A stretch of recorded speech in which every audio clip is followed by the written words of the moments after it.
Like I said, he always had his medicals in London, even when he was not in office. So it was not about the time he was president alone. He had always had it in London. And then you have to be alive first to get certain things changed or corrected in your country. If he had said, I'll do my medicals in Nigeria just as a show-off or something, he could have long been there. Was Femi Adesina, the spokesperson or the senior spokesperson to the former President of the Federal Republic of Nigeria, President Muhammadu Buhari, who was laid to rest earlier in the week after he died in a London hospital. Now, the question to ask is, if up to this time, our leaders are going to foreign hospitals to treat themselves, and according to Femi Adesina, if President Buhari had not gone out of the country to treat himself, he may have died long before now. So what do they want the citizens to do?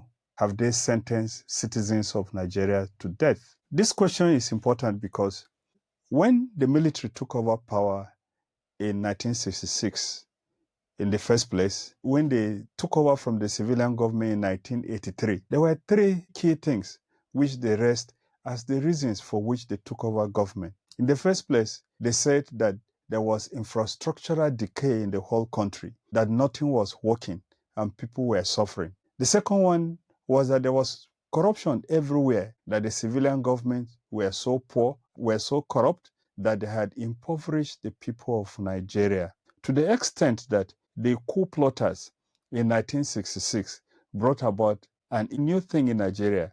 They said the civilians who were in government were engaged in collecting 10% from contractors and whoever wanted to engage government services or whoever had been engaged by government. The third thing they raised, as at that time, was that there was so much insecurity in the land. And they said insecurity had to do with the fact that there was electoral fraud and that there was a breakdown of law and order, and that they had come in to ensure that we did not have a breakdown of law and order.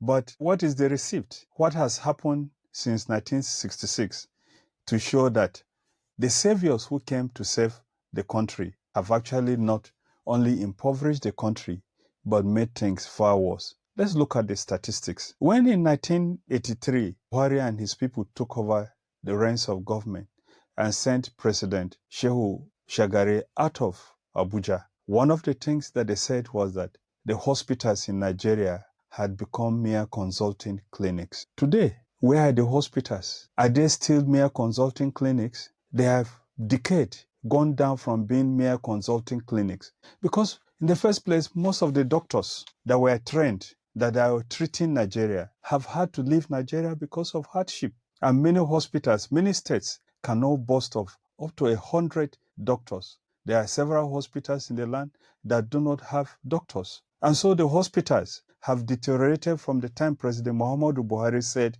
they were mere consulting clinics. There are now places that are inhabited in many places by rats, rodents, and lizards because there are no people there.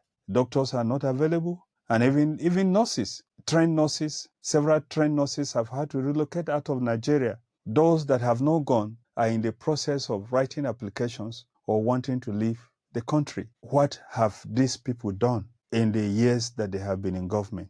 It is also frightening, in my view, that former President Umaru Musa Yar'Adua was spirited from one hospital abroad to another until he came back a vegetable, so to say. And the people who visited him on his deathbed in the villa came out saying that only prayers could save him. But he was not saved. He died. Now we are aware that former military president of Nigeria, General Abdul Salami, is also in the same London hospital which treated President Muhammadu Buhari before he died. These are figures that are known. The corpses of several prominent people have been flown into the country from India, from the United Kingdom, from Germany, from all parts of the world where they had died because they did not find the hospitals in Nigeria good enough. And truly, the hospitals in Nigeria, for most cases, are not good enough because they lack infrastructure, they lack basic things that you need to have an hospital going, and a lot of the trained personnel who should manage these hospitals are no longer in the country. They have had to leave the country for a better life. And so where is the receipt that things have improved? It's very easy to note, and many of us in Nigeria do not know, that you are only as rich as the poorest man in your village. That means that all the people who are taking the public wealth that is our own may not actually be enjoying what they are taking. What they have simply done is to reduce what is available that can make the whole country and themselves and their children have comfortable lives. Because as long as they are the only ones that are wealthy, they are the only ones that have enough resources to travel out of the country to treat themselves. They will be regarded in those countries that have gone to treat themselves as strangers and visitors. There are certain basic rights that they will not receive in those countries because those places are not their countries. Their country is here in Nigeria. And almost everyone that is in Nigeria is living in poverty. Today, we are told that the poverty rate has increased. There is so much unemployment. Almost or about 30% of youth are unemployed. If we go through the ministries and industries where people are employed, many of them, even when they are working, especially those in government, you know that they are not just being underemployed, they are there as social security because the wages they have may not even be able to transport them from their homes to their offices. And so, where are we? Let's even look at the issue of security, which was raised by the first coup plotters in 1966. It was raised again 1983 by the people who took over from the civilian government. They said there was so much insecurity. True, there was insecurity. And we even had one of our former presidents, whom we've just laid to rest, came into power with the pledge that he was going to deal with the security situation in the country. And Nigerians believed him because they said he was a no-nonsense man. He was someone that was focused and that he had all the experience and everything that was needed to ensure that we lived in peace. He met insecurity in some parts of the country.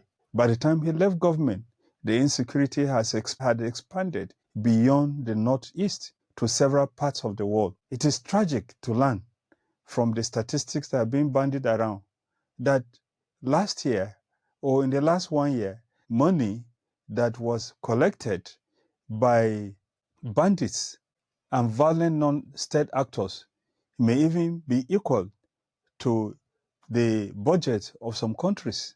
And we learned that the number of people that were kidnapped or affected may even be as high as the number of people living in some countries. Yet, this is where we are. Where are we headed to? Is there any hope that this situation could get better? Well, I think it's time for everybody to sober up. We need to sober up and think properly about this country. Some people have said that the country was laid on wrong or faulty foundations, and they call attention to the fact that we did not agree on the constitution that we are operating, that we were forcefully brought together. Well, I do not personally agree with that assessment because there is really hardly any country in the world today that was brought about because the people living in those jurisdictions sat down and agreed that they wanted to be a country. Most countries in the world today were a product of force, brute force in some cases, some colonial forces too. But people, when they find themselves together, they decide on how they will live. Give respect to one another, give respect to all the groups that exist in those jurisdictions, and create rules that everybody is subjected to. You even look at one of the greatest countries on the surface of the earth today, the United States of America. Even though the Constitution says that we the people, but the people of the United States never sat down to write a constitution. They had some representatives. If you dig a little bit deeper, and actually not even the representatives, they are representatives of groups that came from Europe to conquer the people that were originally living in the land. And so saying that the people have to all sit down and agree is no excuse. It has not happened. It's not likely to happen anytime soon because the world too is still the world for the strongest, which is where the people that have found themselves in authority in Nigeria just do anything they want to do.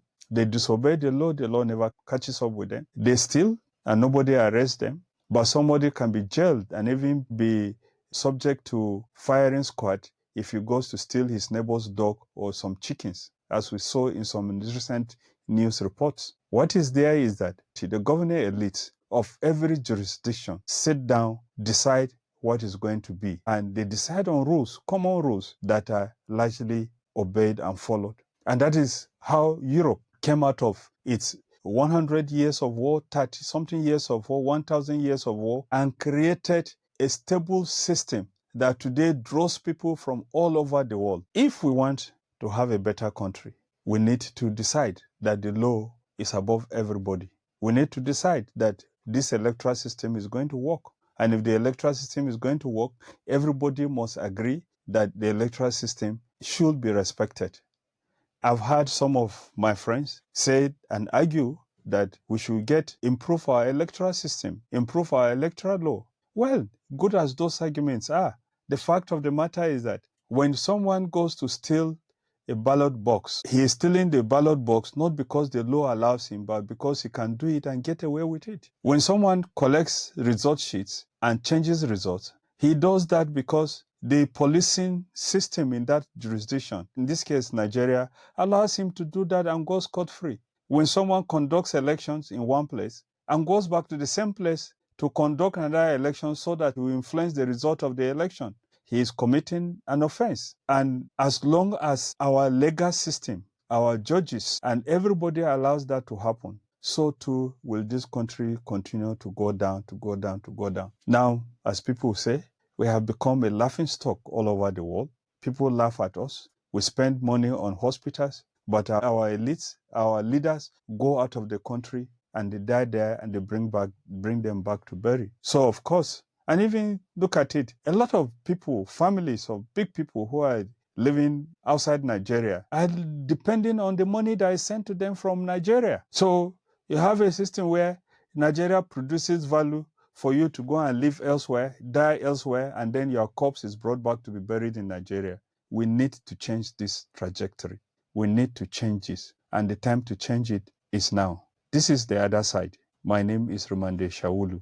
If you like our show, please like and subscribe to us so that YouTube will recommend our videos to other people. Your comments are always welcome. And if you are living in Jalingo, you can also listen to us on Rock FM. Thank you for listening.